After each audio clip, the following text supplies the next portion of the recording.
It's unanimous. The Supreme Court justices agree religious hospitals don't have to comply with federal laws protecting pension benefits for workers. In that unanimous decision, the justices ruled in favor of 3 church-affiliated hospitals being sued for underfunding pension plans. 2 hospitals are Catholic affiliates, while the third has Lutheran ties. Joining us now is Jane Torrance, Deputy Managing Editor of the Weekly Standard. Welcome to the program. Great to be here, Lauren. So this Supreme Court decision, which we have right here, is 8-0, and Justice Gorsuch was not yet on board. What does this portend for the future of the court, if anything? Well, it looks good. You know, over the last number of years, especially toward the end of the Obama administration, we had seen a lot of attacks on religious liberty. And despite the fact that, you know, religious liberty, it's right early in one of the first amendments of the Constitution, it's enshrined that religion does play a special role in America, and it does get some special, privileges.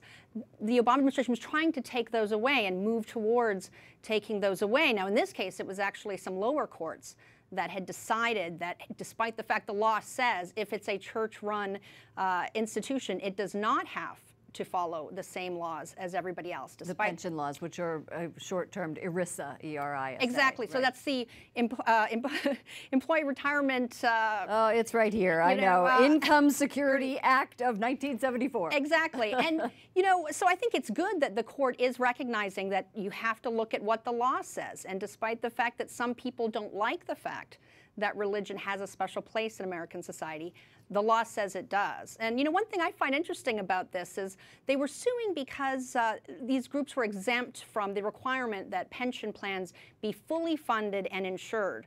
Well, so pretty much every private company has to have fully funded, insured pension plans. Well, you know what? The state and local governments do not, and that is actually a much bigger problem than this. I saw some statistics that it's nearly $2 trillion in unfunded pension liabilities throughout the United States with states. So, if people are worried about workers' rights, then maybe they should start looking at state governments. I think that we are going to have you back on to talk about that at some point, but I do want to move on and get some news of the day in here. Donald Trump has said that James Comey, former FBI director who he fired, can testify in front of the Senate Intelligence Committee. How important is it that the president is not blocking him? And is this part of some sort of communication strategy out of the White House? That's a good question. That was just announced today, and they had been debating it for quite a number of days since late last week. And I think really that President Trump wants the fewer comparisons that can be made between President Trump and President Nixon, the better. Oh, Nixon. I was going to go with Obama. Okay.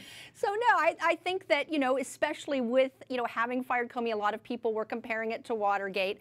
I think he does not want to be seen as someone that is following that Nixon playbook. So I do think this was a smart move. And honestly, I actually doubt we're going to see very much new information in that hearing because Comey and his friends have already been leaking a lot of what he plans to say. This town, I'm sorry, is a sieve. We know that. All right, Jane Torrance, thank you so much. We'd love to have you back on the program. Thanks, Lauren. It was great. Deputy Managing Editor from the Weekly Standard.